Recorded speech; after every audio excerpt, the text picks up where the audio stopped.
Chacina de Osasco. Inclusive, você atuou também nessa chacina de Osasco, foi uma repercussão enorme dentro da polícia. Esse caso foi criada uma força-tarefa. E aí está o exemplo. Em que casos a polícia atua rápido? Foi um caso, chacina de Osasco. Foram quantos mortos lá? Sério? Foram 18. 18 mortos. E mais, acho que foram 9 tentativas, não estou lembrado. Foi próximo da morte de um outro policial, né? E daí aconteceram essas chacinas e tentaram ligar esses homicídios a um grupo de extermínio, é isso? Quando se fala chacina, de forma inerente ou inconsciente, fala chacina polícia, né? Então você relaciona. Sim, relaciona. O que aconteceu nesse caso, na chacina? Teve a pré-chacina e teve a chacina. A mídia, né, e os delegados, né, essa tarefa investigativa, eles tentaram relacionar sempre as mortes, certo, à vingança. Por quê? Porque na pré-chacina, um dia antes, morreu um policial militar, e porque antes da chacina, morreu um guarda. Só que aí, nós temos um tema curioso. Pelo menos os que eu defendi, que foi o Chris Schilder com o Manhanhá, que foi da guarda, o Chris Schilder não conhecia o policial militar que foi assassinado na pré-chacina. Mas ligaram pela profissão. Aí você que foi policial militar, que foi da rota, você ia sair, matar um cara que você... por vingança de um policial que você não conhecia? Você ia fazer isso? Não é nem da mesma força policial. Colocando em risco a sua liberdade por um policial que você não conhecia? Não. Na pré-chacina de Osasco, que começou tudo na pré-chacina de Osasco, na pré-chacina de Osasco, uma testemunha protegida falou que uma das vítimas que morreu naquele dia, que foram 6, quem matou foi um policial militar. Ele falou, não, eu conheço policial militar, o Boi, apelido Boi. Só que essa testemunha protegida era o cara que era amigo de uma das vítimas. Então, ele deu um depoimento diferente na delegacia, na PM, ela mudou 7 vezes a versão dela. E deveria ser desqualificada como testemunha, né?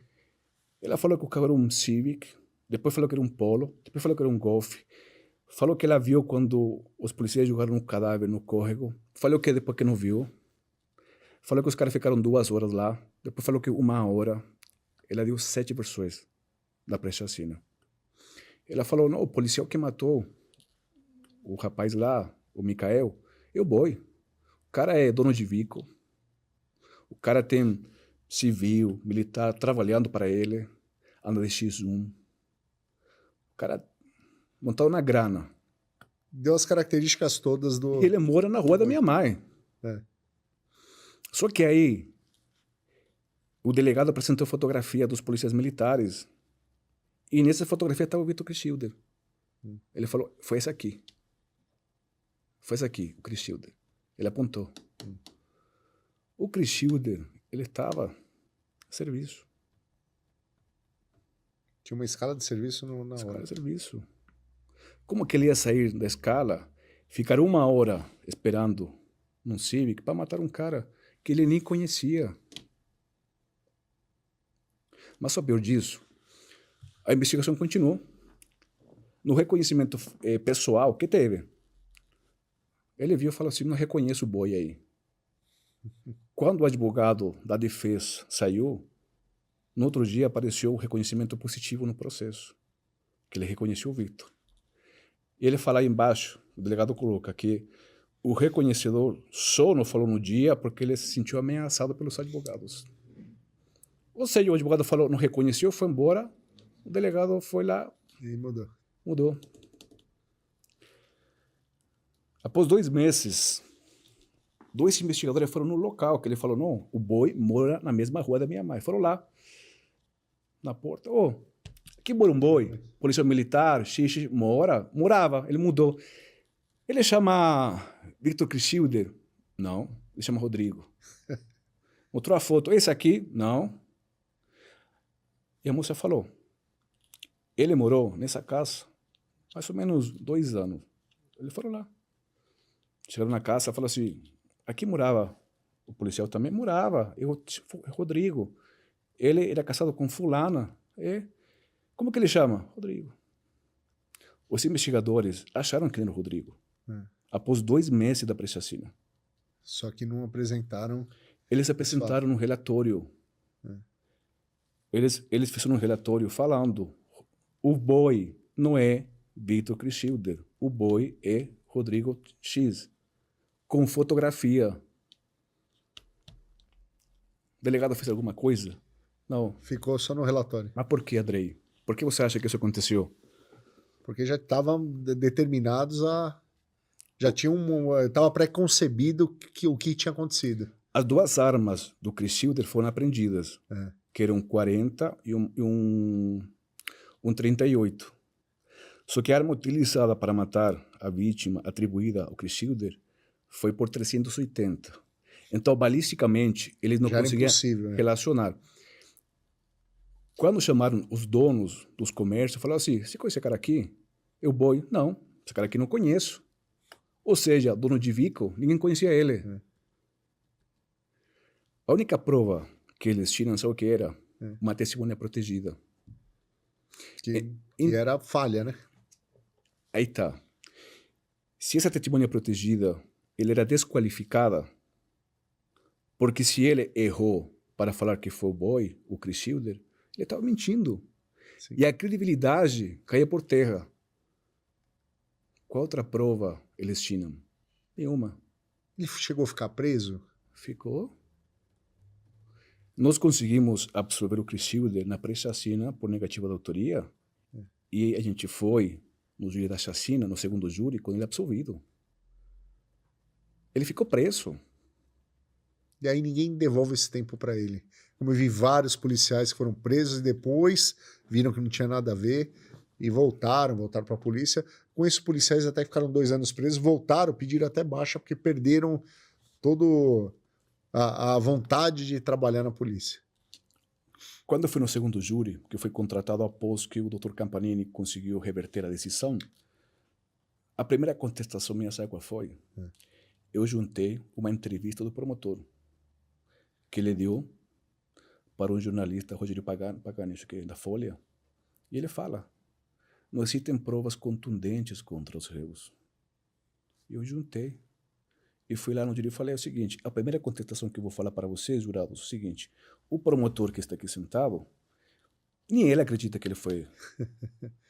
Como assim? Eu coloquei no telão, ou aqui essa entrevista, a gente colocou áudio. Se o promotor de justiça já não tem essa ele certeza. tem dúvidas, por que vocês vão ter certeza? Foi o primeiro. Aliás, de ofício, o promotor já poderia pedir a absolvição, né? Porque se ele tem dúvida, ele só deve condenar na certeza, né? Mas não faz. Não faz. Não faz. Quem passou por IMDb? Era uma questão de ego também. Quem passou por processo? Polícia militar que passou por IMDb. Advogado da área criminal sabe que o MP, para voltar atrás, tem que ser muito encancarado. Sim. Tem que ser um fato, assim, uma prova que ele não vai ter como contestar. Como contestar. Então, aí aconteceu. E quando aconteceu a chacina, o que fez a perícia? A perícia confrontou as provas. Chacina com pré-chacina. Isso, ok. Porque eles têm que confrontar os fatos, as provas, para ver quem participou na pré-chacina participou na chacina. Então, a única forma deles conseguirem confirmar isso era através da prova balística. Aí veio outra prova que não sentava o Victor, que é o único calibre utilizado entre ambos fatos, chacina e pré-chacina, era 9 milímetros. Então, 9 milímetros, que foi a concordância ou convergência. Micael foi morto por 380. Então, por mais que ele, por exemplo, tivesse matado o Micael, ele não participou da chacina, balisticamente. E arma particular, 40 e 38. Ou seja, nenhum dos calibres particulares ou atribuídos a ele na pré-chacina participou da chacina. Só que ninguém viu essa prova em 5 anos. 5 anos preso. E como que entrou o Sérgio Manhanhã, que era comandante do GIT da Guarda, no caso? Porque ele foi vinculado, porque ele trocou uma mensagem pelo WhatsApp com Cristilder. Só que não foi escrita. Sabe o que tinha? Um joinha. A chacina é o caso do joinha. O promotor falou assim: o joinha foi para começar a chacina. Tipo, Beleza? Pode seguir. Vai, manda vala. E esse braço aqui, que estava no final, foi, a chacina acabou. Se fosse por isso, quantos caras eu matei mandando joinha? Para cliente, para amigos. E mais, esse joinha foi 1 hora antes da chacina começar. Esse braço aqui, que ele falou que era para terminar, foi 1 hora antes da última morte. Não tinha nada a ver. Só que o promotor precisava relacionar um guarda com os fatos. Com os fatos. Por quê?